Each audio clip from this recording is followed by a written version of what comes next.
supervisors and have invited me to come here. I'm going to speak about a specific branch of my PhD, which is related to the gathering of end-user requirements. I like very much what Sandra said before, that we need to go from data into practice. No? I used to say that we need to go from the theory to the practice, but researchers know very well how to collect data. They are very good at doing that, but sometimes there is this problem that data does not get into the proper applicability that the end users need from an operational point of view. Well, I'm gonna just give a quick overview of the situation that has been already mentioned. The situation that we have now is that the wildfires that we have around the world are getting worse. Due to a series of factors. Some of these factors are socioeconomical, the decline of the traditional rural systems, the devaluation of the forest resources, the demand for rural and wild and urban interface areas of population who have an urban culture, but they like or they miss the urban areas and they move to these areas, the public perceptions, awareness and behavior. And then we have an environmental factor, which is the climate change, and it's also making or leading to more catastrophic fires. And in the frame of these more frequent catastrophic fires, the environmental, economical, and societal impacts are being more likely to happen and are becoming less rare. And also in this context, emergency evacuation planning and management have to deal with this increased level of risk. So the people working on evacuation-related issues are challenged by this situation.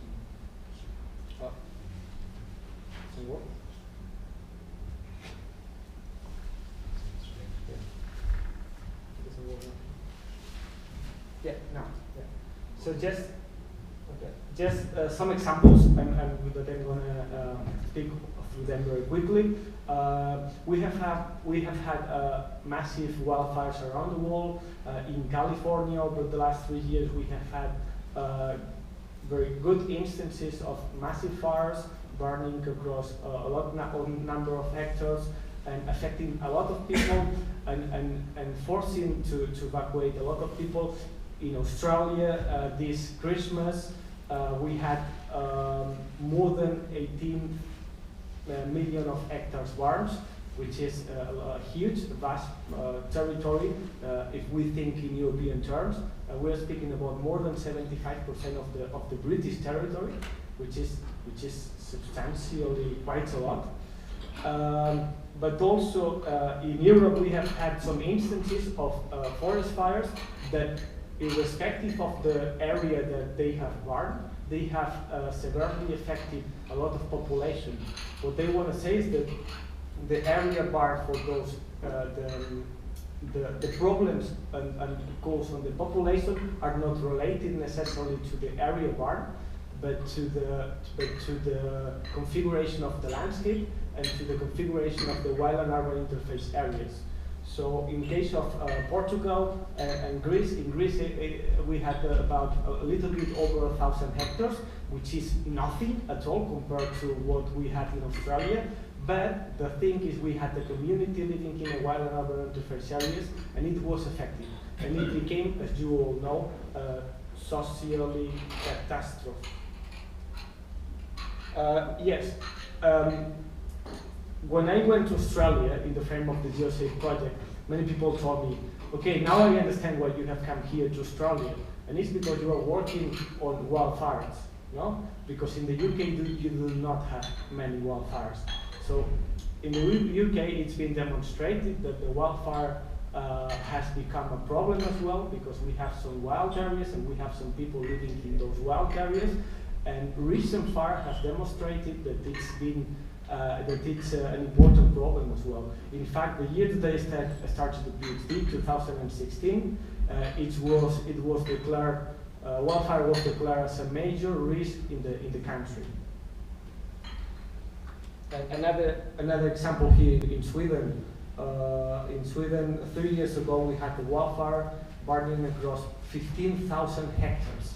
15,000 hectares in a northern European country. Who was going to say that?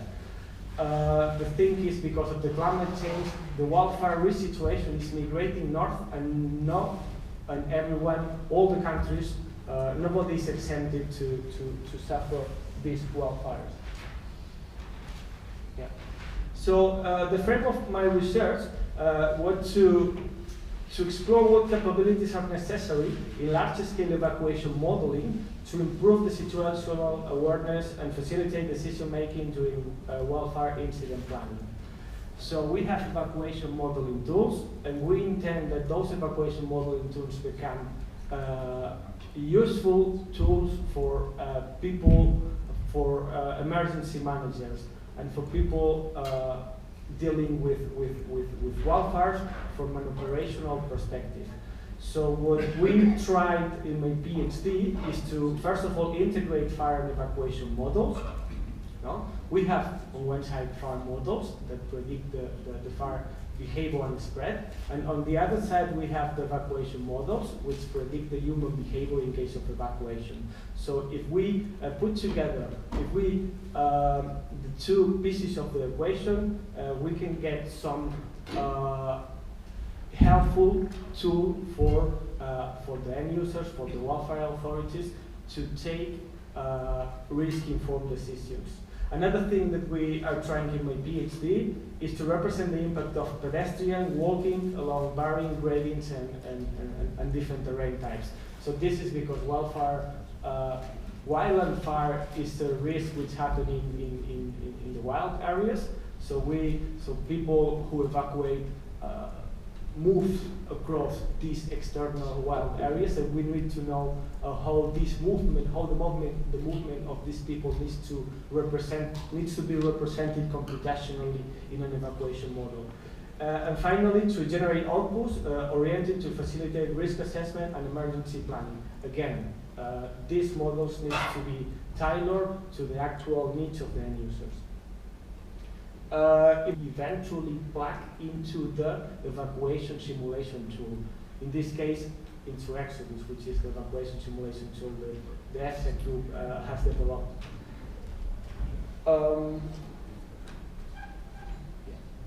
So, as I said, we try to build an integrated system that plugs the wildfire simulation tools into evacuation simulation tools.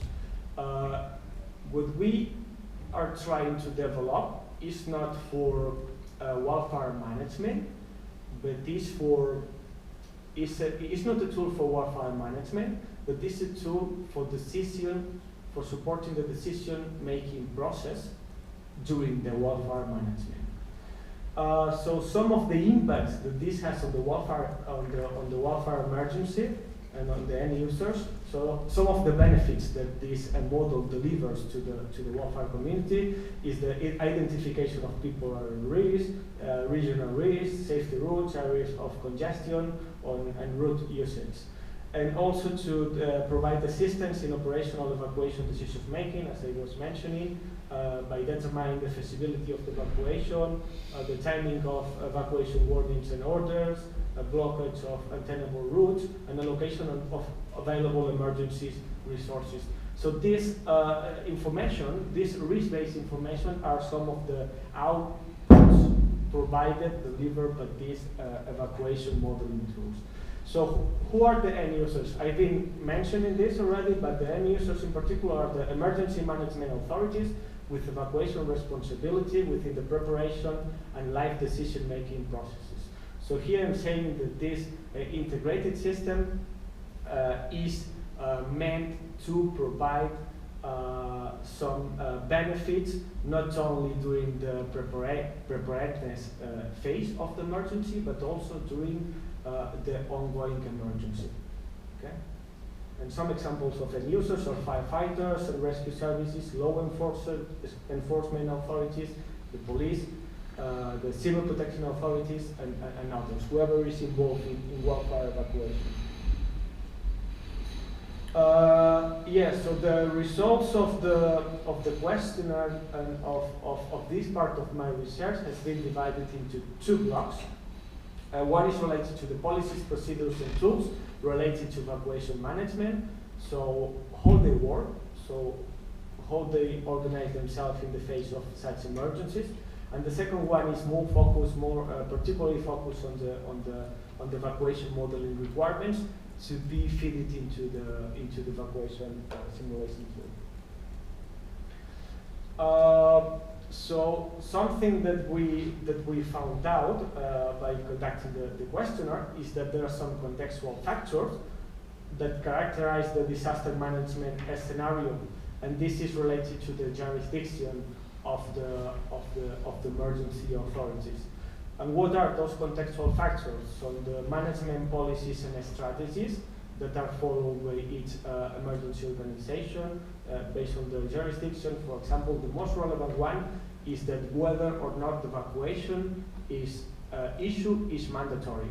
So in some jurisdictions, the evacuation is mandatory. In some others, it's just advisory. So depending on that, the end users might prefer this determine the requirements and the way how they would like to have this evacuation modeling tool for the decision-making processes. Also the mode of evacuation, vehicle versus foot. In Australia, for example, everyone evacuates by vehicle. You got population living in isolated areas where the only chance they have to evacuate is by vehicle. And whereas in other areas, pedestrian evacuation is more common. So based on this, they might want to, they might be interested in a different set of requirements to be incorporated into these models. And then the wildfire hazard context. Of course, I said before that no country is exempted from suffering wildfire disasters, but in reality, we cannot compare the wildfires that Australian people experience with the wildfires that the British people experience. No? In Australia, they have vast extensions of territory, with a huge accumulation of fuels. So the wildfires behave differently. And because those wildfires behave differently, for example, in Australia, the spotting spread mechanism is very common in the wildfires, where in the UK, spotting fires are very rare. So depending on the nature on the characteristics of the fires, also they are gonna require a different set of requirements. And also something that we very quickly realized is that whereas some end users did use wildfire modeling tools to support the decision-making process, none of them at all use evacuation modeling tools. One of the first things that I learned when I started my PhD is the two concepts between the ASET, which is the available safety evacuation time, and the RSET, which is the required safe evacuation time. So in this case, we could say that these people who are using wildfire models, they have the ASET because they know the available evacuation time, which is the time that requires to the hazard to reach the populated area, but they do not use at all the RSET because they do know the time that people require to evacuate the area because they don't have the simulation tool to calculate that. Yeah, what else? About the vehicle simulation, I said something before. It depends on the region where we ask this question about this requirement, but in general, vehicle simulation is important and it needs to be incorporated. And this is something that we had to face up because Exodus, which is the evacuation modeling tool into which we want to develop this integrated system, so far had been developed for indoor evacuation, no? For buildings, for ships, for airplanes, trains, and so on, but not for urban areas, not for external areas. And so it did not obviously incorporate vehicle evacuation, because you don't want to model the vehicle evacuation within a structure, within a building, for example. So the end users told us if it doesn't incorporate vehicle evacuation, it's not going to be useful at all. So we explore some evacuation, some vehicle-related, vehicle-specific evacuation requirements, and ask them about the importance that they would give to these requirements. And this is a list of 4 capabilities, vehicle-based capabilities that they deem as very important, which is that the vehicles have to have the availability to divert in a route ahead if it's compromised, interaction between vehicles leaving and entering the affected region, means to divert vehicles through instructions from the authorities, and evacuation through means of public transport. It's just some of them are related to the intelligence given to the vehicles within the evacuation model, and others to some other capabilities that they would need to have. And then important capabilities for urban scale evacuation models. As I said before, this is meant to be for planning purposes, and also real time. And also in the frame of the GeoSafe, there is a team which has been trying to adapt the evacuation model to training, which is not here, but it's also an ongoing work. And yes, so regarding to planning, so here we have some capabilities which are important: the population size, the availability of routes, the hassle arrival time, which is more related to the wildfire models, but this is something that is very important. Location of safe refuges, time of the day, night, week period, because in the weekend you may have a lot of people going out for picnic, whereas during the week the distribution of the population across the territory might be very different. Just coming back to hassle arrival time, and many people, when we asked them for the requirements, were telling us wildfire modeling related requirement, and we had to make clear that we are developing the evacuation part. Regarding the wildfire part, we're just flagging it into the evacuation model, and some of the comings were coming from the wildfire simulation part. And in real time, so the ability to adjust during the incident. So during the incident, depending on the evolution of the fire, and also depending on the evolution of the evacuation procedures, you may have unexpected situations. And if you are using the evacuation modeling tool in this response real-time phase, you might need to adjust the situation at certain point, because you cannot use in a deterministic way an evacuation modeling tool. You have to use it in a way that it's flexible, and it allows you to take into account the field observation and the reality of the situation. Also coupling these models to the COPS. The COPS are the Common Operational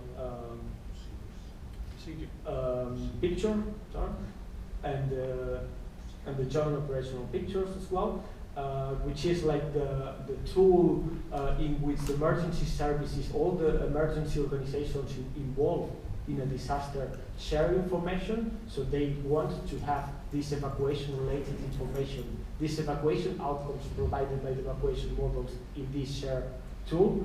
Also, of course, if we're speaking about the response phase, that everything goes very quickly and the risk goes very quickly, the models need to provide faster than real-time performance.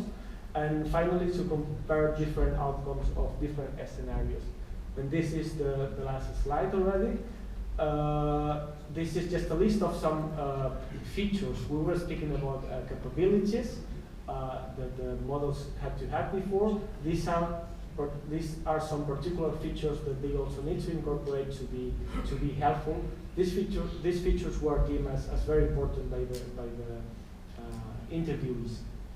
One is the modes of notification to alert the population. In every place they have a different system, sometimes to warn the people.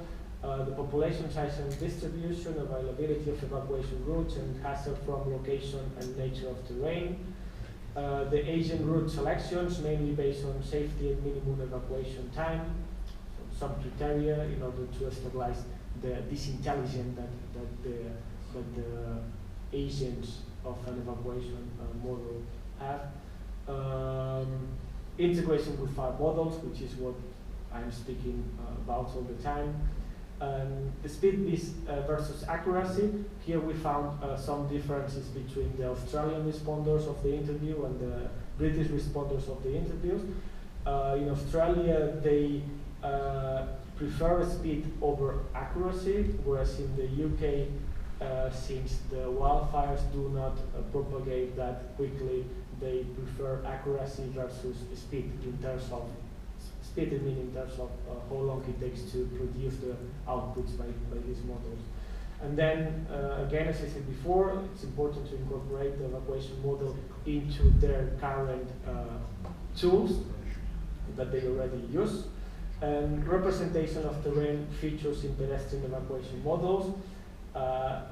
These terrain features in particular are the route gradients and the nature of the surface, which are the two features that we initially thought that were crucial in order to represent the movement of the people in an external environment. So the end users told us the route gradients, which is the slope of the terrain, is more important than the nature of the terrain. The nature would be whether they walk along some asphalt or grass or whatever. Yeah. And this is all. Thank you very much for your attention. Thanks very much. We're going to move on to the next stage, which is the discussion panel. So we're going to have the speakers up the front, and we're going to get some chairs up here so they can sit. I believe the coffee and tea has arrived.